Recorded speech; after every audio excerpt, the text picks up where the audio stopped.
Ya, sebelum kita mulai pertemuan ini, kita review dulu untuk materi minggu lalu, pertemuan 5, dan tolong untuk materinya disimak ya, karena nanti di akhir kita ada diskusi.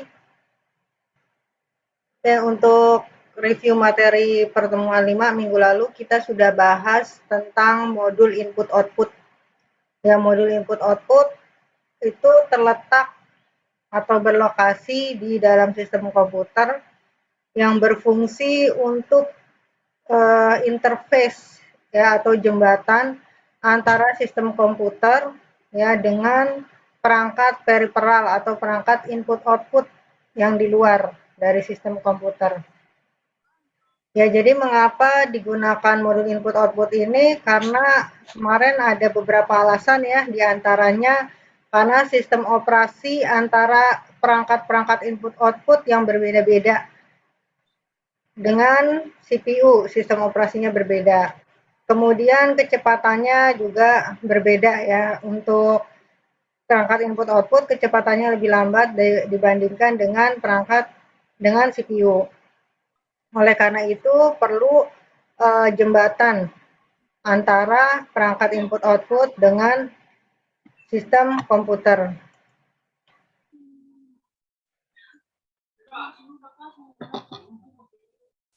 Oke, kita mulai untuk materi pertemuan 6.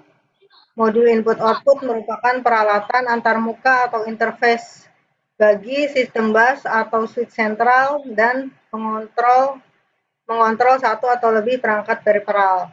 Ya, jadi yang mengontrol perangkat input output adalah modul input output ini.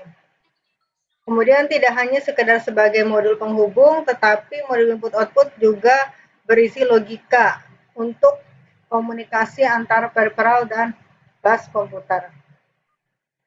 Nah, kemudian untuk teknik operasi modul input output sendiri itu ada 3. Teknik operasinya ada input output terprogram, interrupt driven I/O, dan DMA, direct memory access. Ya, jadi untuk modul input output, saya ulangi, teknik operasinya ada 3, input output terprogram, interrupt driven I/O, dan DMA. Untuk input output terprogram, CPU mengeksekusi program yang diberikan kepada modul input output dari CPU mengeksekusi program diberikan input output kepada CPU secara langsung. Ya, jadi maksudnya perangkat input output, baik itu keyboard, mouse dan sebagainya, itu memberikan instruksi ya kepada CPU dan CPU itu langsung mengeksekusi.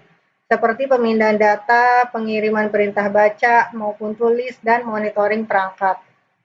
Nah, kelemahannya adalah CPU akan menunggu sistem operasi input output selesai sehingga akan membuang waktu. Apalagi CPU lebih cepat proses operasinya. Ya, jadi tadi seperti yang sudah dikatakan bahwa perangkat input output itu dia waktu kerjanya lebih lama. Ya, sehingga CPU ini yang prosesnya lebih cepat jadi kelamaan menunggu perangkat input output memberikan data gitu. Oleh karena itu akan membuang waktu. Dan seluruh proses merupakan tanggung jawab CPU sampai operasi selesai dilaksanakan. Ya, jadi semuanya langsung dikontrol dan dilaksanakan oleh CPU. Nah, pada perintah-perintah pada input output terprogram ya, karena di sini CPU langsung berhubungan dengan perangkat input output, maka perintahnya adalah jadi CPU melakukan pengontrolan secara langsung, kemudian pengetesan, kemudian baca tulis, semua dilakukan oleh CPU secara langsung. Teknik operasi yang kedua yaitu interrupt driven I/O. Ya, jadi tadi untuk teknik yang input output terprogram dia ada kelemahan ya. Kelemahannya tadi CPU jadi membutuhkan waktu yang lama karena harus menunggu perangkat input output bekerja. Oleh karena itu teknik selanjutnya adalah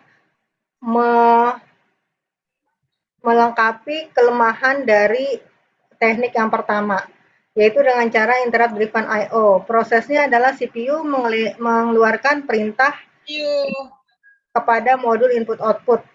Bersamaan perintah dijalankan modul input output, maka CPU akan melakukan eksekusi perintah lainnya. Apabila modul input output telah selesai menjalankan instruksi yang diberikan padanya, maka modul input output tersebut akan melakukan instruksi kepada CPU bahwa tugasnya telah selesai. Ya, jadi CPU di sini dibantu oleh modul input output. Ya, jadi CPU tidak menunggu lagi perangkat input output mengirimkan datanya satu persatu. Ya, tapi dia minta bantuan atau dibantu oleh modul input output. Modul input output ini yang akan menunggu input output bekerja atau memberikan datanya. Ya, jadi makanya data-data dari perangkat input output di buffer dulu di modul. Ya, di buffer atau disimpan dulu. Sampai semua datanya selesai terkirim, baru modul input output ini memberitahu kepada CPU dengan cara memberikan interupsi. Ya, memberikan interupsi. Jadi ini datanya sudah terkumpul gitu ya. Sudah bisa dijalankan oleh CPU. Ya, untuk interupsinya itu ada empat teknik interupsi yang digunakan. Pertama, multiple interrupt lines, yang kedua software pool, yang ketiga daisy chain, yang keempat arbitrasi bus. Ya, ini nanti akan kita bahas lagi. Ya, jadi tadi untuk yang interrupt driven I/O, jadi CPU dibantu oleh modul input output untuk menunggu data-datanya selesai. Jadi CPU tidak menunggu. CPU mengerjakan instruksi lain selama modul input output itu menunggu perintah dari perangkat input output. Ya, jadi kelebihannya untuk yang interrupt driven I/O ini, CPU bisa multitasking beberapa perintah sekaligus, tidak menunggu perangkat input output mengirimkan data. Nah, cara yang ketiga adalah DMA, Direct Memory Access, di mana CPU mendelegasikan kerja input-output kepada DMA. CPU hanya akan terlibat pada awal proses untuk memberikan instruksi lengkap dan pada akhir proses saja. Dengan demikian, CPU dapat menjalankan proses lainnya tanpa banyak terganggu interupsi. Ya, kalau ini malah yang menjalankan ke instruksi dari perangkat input output itu langsung modul I/O-nya dengan teknik operasi DMA. Jadi CPU sudah benar-benar tidak mengerjakan instruksi yang diberikan dari perangkat input output ke CPU. Tapi ini instruksinya terbatas. Tidak semua instruksi bisa dikerjakan menggunakan DMA. Ya. Hanya instruksi-instruksi yang sifatnya tidak membutuhkan pengolahan data. Contoh, misalnya ya misalnya kita menyetel musik yang sudah ada di dalam laptop. Ya, maka itu bisa menggunakan teknik operasi DMA. Ya, jadi bisa langsung akses ke memorinya tanpa perlu diolah oleh CPU. Ya, jadi di sini kalau kita lihat ada panah dari input output modul yang langsung ke memori. Dari memori langsung ke modul input output. Ya, jadi dari modul input output bisa langsung mengambil data dari memori untuk memori-memori yang tidak membutuhkan pengolahan data. Jadi datanya itu sudah ada di dalam memori dan tidak butuh pengolahan. Misalnya tidak ada perhitungan, tidak ada pengeditan gitu ya. Jadi tinggal disetel aja, itu bisa langsung dilaksanakan oleh modul input output dengan teknik operasi DMA. Kecuali kalau misalnya datanya itu ada pengeditan, ada perubahan, atau ada proses pengolahan, maka itu perlu melalui CPU. Ya, jadi untuk yang teknik operasi DMA, dia hanya untuk instruksi tertentu. Meskipun teknik operasi DMA itu kelebihannya bisa mengurangi pekerjaan dari CPU.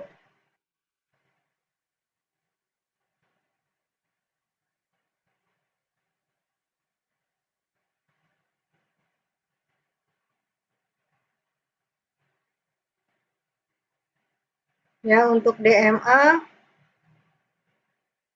ya, jadi karena input output terprogram dan interrupt driven I/O itu memiliki kelemahan, maka teknik yang terakhir yaitu DMA. Di sini proses yang terjadi pada modul input output itu sudah tidak melibatkan CPU lagi. Ya, hanya melibatkan di awal pada saat CPU memberikan instruksi sama di akhir. Setelah itu pun cuma pemberitahuan bahwa ini sudah dilaksanakan. Jadi tidak dikerjakan oleh CPU. Kalau yang interrupt driven I/O tadi masih dikerjakan atau dieksekusi oleh CPU ya datanya. Ya, ini untuk prinsip kerja DMA. Pada saat CPU ingin membaca atau menulis blok data, CPU mengeluarkan perintah ke modul DMA dengan mengirimkan informasi read-write, kemudian alamat perangkat I/O yang dilibatkan, lokasi awal memori, dan jumlah word-nya. Kemudian CPU melanjutkan pekerjaan lain. CPU telah mendelegasikan kepada modul DMA dan modul ini akan menjalankan tugasnya. Modul DMA akan memindahkan seluruh data secara langsung ke memori atau dari memori tanpa melalui CPU. Ketika pemindahan ini selesai, maka modul DMA akan memberitahu ke CPU dengan cara mengirimkan sinyal interrupt. CPU dapat menjalankan proses lainnya tanpa banyak terganggu interupsi. Nah, DMA melaksanakan transfer data secara mandiri. DMA memerlukan pengambil alihan kontrol bus dari CPU. DMA akan menggunakan bus bila CPU tidak menggunakannya, atau DMA memaksakan CPU untuk menghentikan sementara penggunaan bus. Teknik cycle stealing, modul DMA mengambil alih siklus bus. Ya, jadi cara DMA bekerja ini tadi dia mengambil alih kontrol bus atau dia meminta CPU secara paksa atau mengambil alih siklus bus. Penghentian sementara penggunaan bus bukanlah bentuk interupsi, tapi penghentian proses sesaat saja dengan berimplikasi pada kelambatan eksekusi CPU. Yaitu tadi untuk teknik operasi pada modul input output ya, ada 3 input output terprogram, interrupt driven input output, dan yang ketiga adalah DMA. Ya, untuk DMA ini konfigurasinya seperti ini. Ya, ada single bus integrated DMA input output, kemudian ada input output bus. Ya, jadi kalau misalnya single bus ini kalau busnya hanya ada satu, maka DMA di antara prosesor dan input output. Tapi kalau misalnya untuk yang single bus integrated DMA I/O, ya di sini I/O-nya langsung terhubung ke DMA. Sementara yang terakhir I/O bus, I/O-nya ada I/O bus khusus, ya kemudian terhubung ke DMA. Ini konfigurasi modul DMA. Nah, kemudian tadi dari 3 itu yang pertama tadi untuk perintah-perintah yang digunakan pada input output terprogram, tadi ada kontrol, ada tes, ada read, dan write. Sementara untuk yang teknik operasi kedua, dia menggunakan interupsi ya ke CPU. Maka di sini ada 4 teknik interupsi. Pertama, multiple interrupt lines. Yang kedua, software pool. Yang ketiga, daisy chain. Yang keempat, arbitrasi bus. Ya, untuk teknik operasi yang kedua, tadi mau interrupt I/O, interrupt driven I/O. Ya, jadi menggunakan interupsi. Salah satu teknik interupsinya yaitu multiple interrupt lines. Di sini multiple interrupt lines adalah teknik yang paling sederhana, menggunakan saluran interupsi yang berjumlah banyak. Dan teknik ini tidaklah praktis ya. Jadi dari setiap modul I/O yang ada, itu masing-masing mempunyai saluran untuk interupsi. Ya, oleh karena itu dibutuhkan banyak saluran. Ya, jadi ini teknik yang paling tidak sederhana. Teknik paling sederhana tapi tidak praktis. Kemudian teknik interrupt yang kedua adalah software pull. CPU mengetahui adanya sebuah interupsi, maka CPU akan menuju ke rutin layanan interupsi yang tugasnya melakukan pull seluruh modul input-output untuk menentukan modul yang melakukan interupsi. Ya, kalau tadi yang multiple interrupt lines ini setiap modul input-output punya saluran interupsi. Nah, untuk yang software pull, ini hanya ada satu saluran interupsi. Tetapi satu ini dia selalu bergerak ya, bergerak antara modul input output yang pertama ke modul input output yang kedua dan selanjutnya untuk menanyakan apakah ada interupsi. Ya, jadi dia bergerak karena dia hanya ada satu saluran, maka dia melakukan pengecekan satu persatu di tiap modul input output. Ada yang interupsi enggak? Misalnya modul input output pertama ada interupsi atau tidak, terus dicek modul input output kedua ada interupsi atau tidak.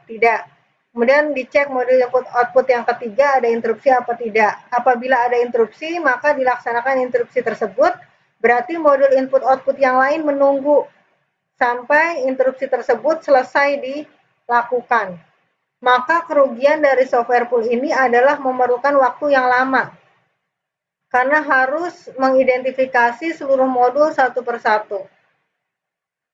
Ya, itu kelemahannya. Terus yang teknik interupsi yang ketiga adalah daisy chain. Teknik ini lebih efisien, menggunakan hardware pull, seluruh modul input-output tersambung ke dalam saluran interupsi CPU secara melingkar. Apabila ada permintaan interupsi, maka CPU akan menjalankan sinyal acknowledge yang berjalan pada saluran interupsi sampai menjumpai modul input-output yang mengirimkan interupsi. Ya, kalau ini menggunakan satu saluran juga, tapi dia dibuat sistemnya melingkar. Jadi tidak harus menunggu dicek, diidentifikasi atau dicek satu persatu. Yang melakukan interupsi bisa langsung mengirimkan interupsi dan CPU akan mengirimkan sinyal acknowledge.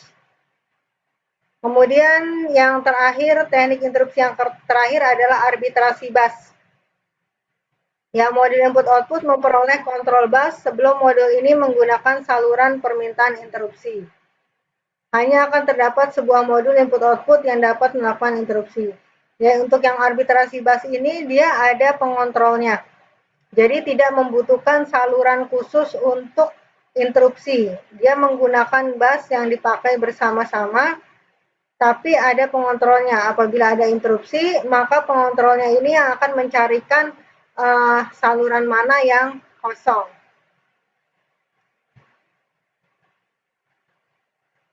Oke, untuk minggu lalu juga sudah dijelaskan bahwa salah satu contoh modul input output adalah yang dipakai di mikroprosesor 8086, yaitu modul input output 8255.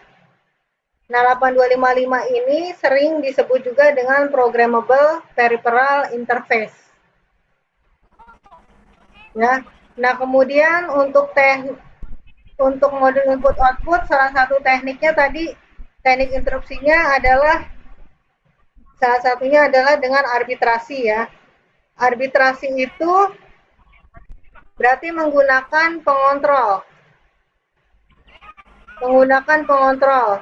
Nah, contoh pengontrolnya adalah 8259. Pengontrol interrupt pada mikroprosesor 8086. Ya, jadi contoh modul input outputnya adalah 8255.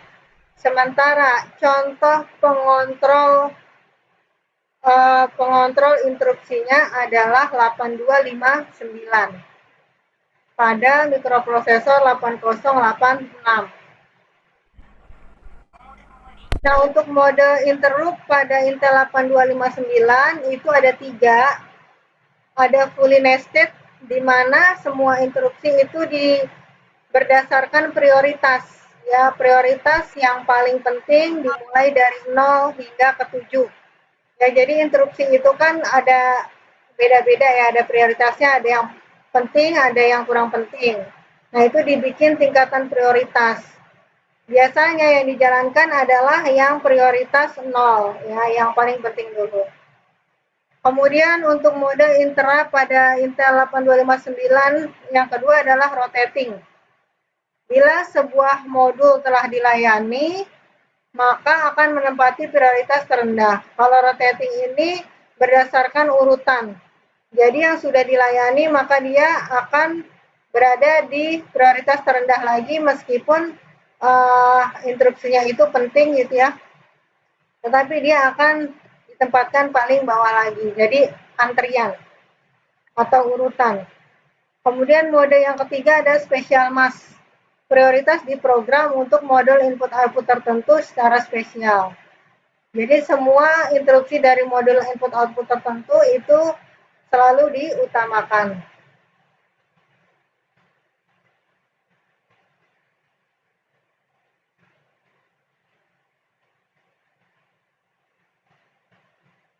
Oke, selanjutnya modul input output PPI 8255.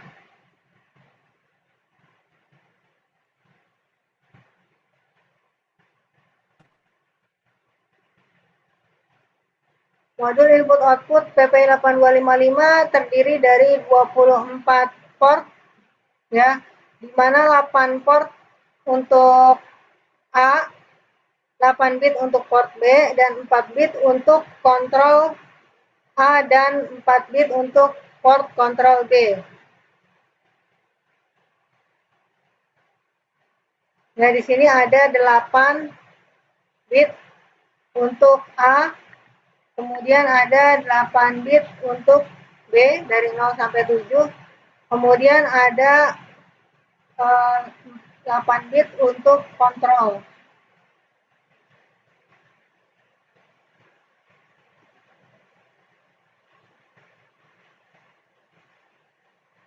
Kemudian modul input output PPI, pengaturan mode operasi pada register kontrolnya dilakukan oleh mikroprosesor. Di mana mode 0, kalau kita pilih mode 0, maka port A, port B, dan port C itu bisa terhubung ke perangkat input output. Tapi kalau kita pilih mode lain, maka port A dan port B terhubung ke input output, sedangkan port C-nya sebagai pengontrol.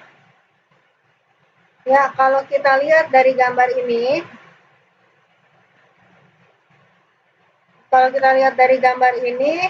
di sini modul input outputnya terhubung ke keyboard dan display. Ya, port A-nya terhubung ke keyboard dan port B-nya terhubung ke display. Sementara port C-nya sebagai pengontrol. Maka kalau kita lihat gambar di sini, dia termasuk yang mode lain. Ya, mode lain ini hanya port A dan port B yang dapat terhubung ke input output, sedangkan port C-nya sebagai pengontrol. Ya, ini untuk gambar ini adalah yang mode lain.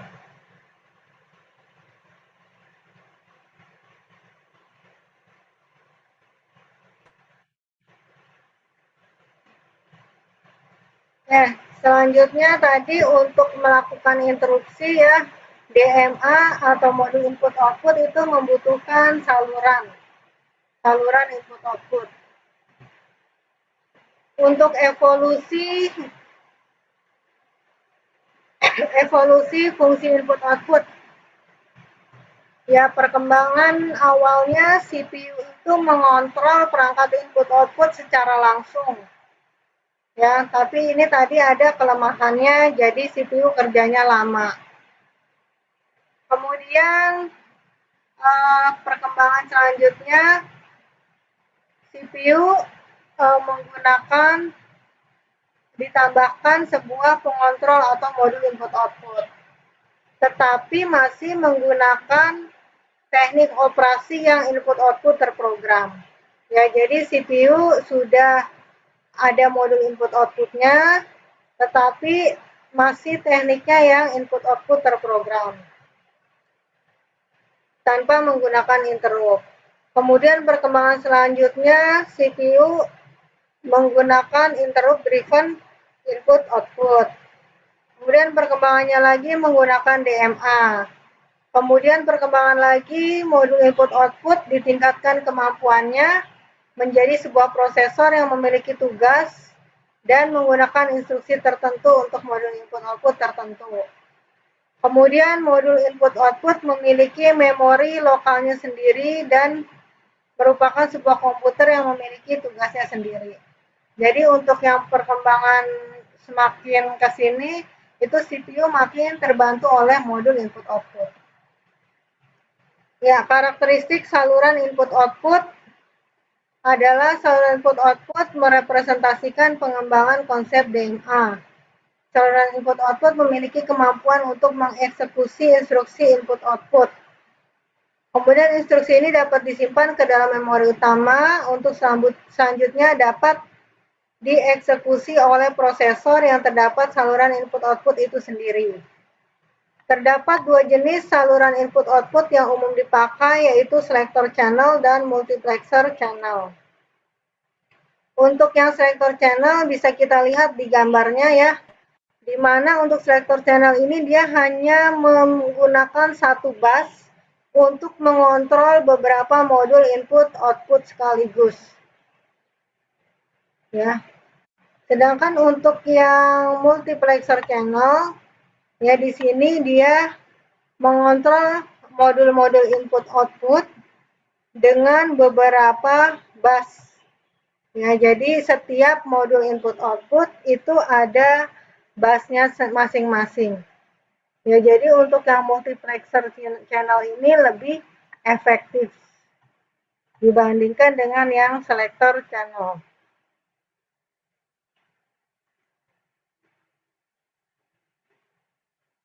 Nah, selanjutnya ke perangkat eksternal komputer. Perangkat eksternal komputer ini disebut juga dengan peripheral atau perangkat input-output.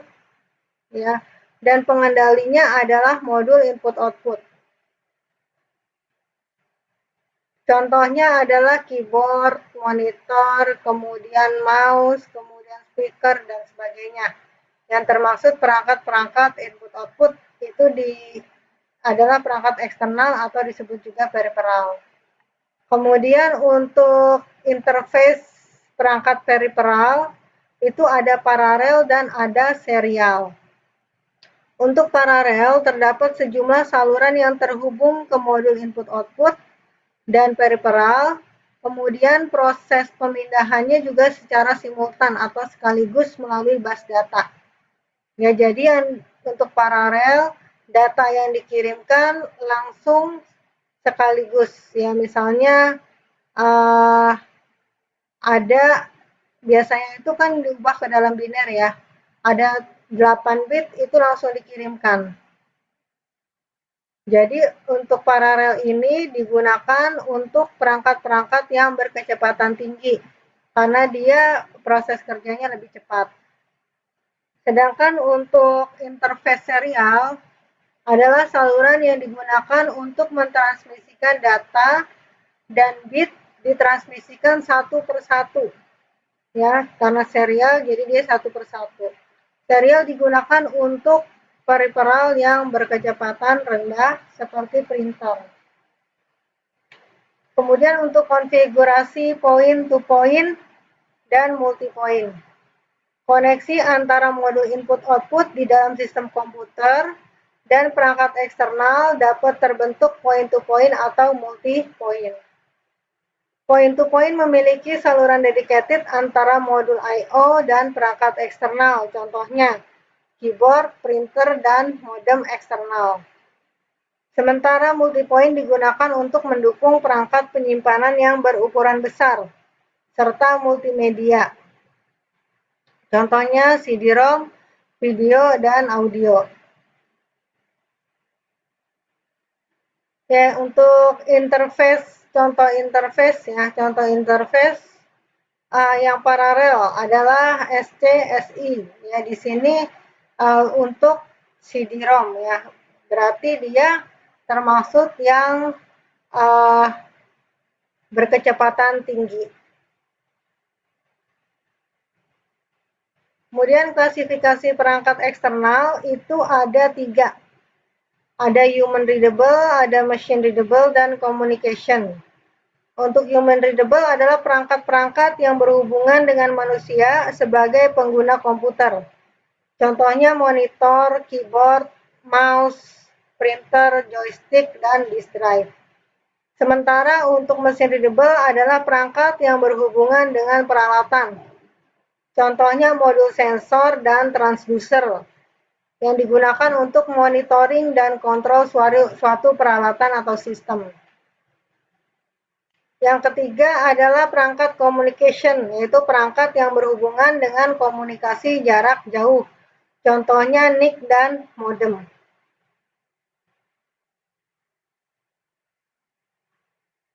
Ya, selanjutnya klasifikasi berdasarkan arah data. Untuk perangkat periferal atau perangkat input output, ya di sini ada klasifikasi yang termasuk perangkat output, ada klasifikasi yang termasuk perangkat input, dan ada yang kombinasi antara output dan input. Ya, kesimpulannya PPI 8255 adalah salah satu modul input output yang dirancang untuk keperluan input-output mikroprosesor 8086. Ya, tadi untuk pengontrolnya 8259. Kalau modul input-outputnya 8255. Kemudian terdapat 3 buah teknik dalam operasi input-output, yaitu input-output terprogram, interrupt driven I/O, dan DMA. Kemudian perangkat eksternal umumnya disebut peripheral atau perangkat input-output. Dalam sistem CPU, pengontrolnya adalah modul input-output. Kemudian perangkat eksternal diklasifikasikan menjadi human readable, machine readable, dan communication.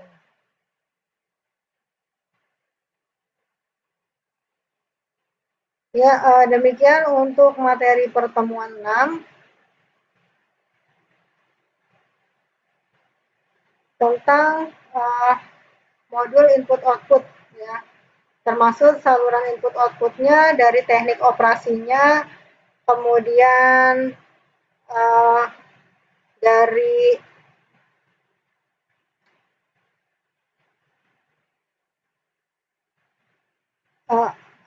dari strukturnya ya. Selanjutnya juga untuk saluran input-outputnya dan perangkat eksternalnya. Oke, untuk Zoom-nya saya akhiri dulu sampai di sini. Nanti kita lanjutkan kembali.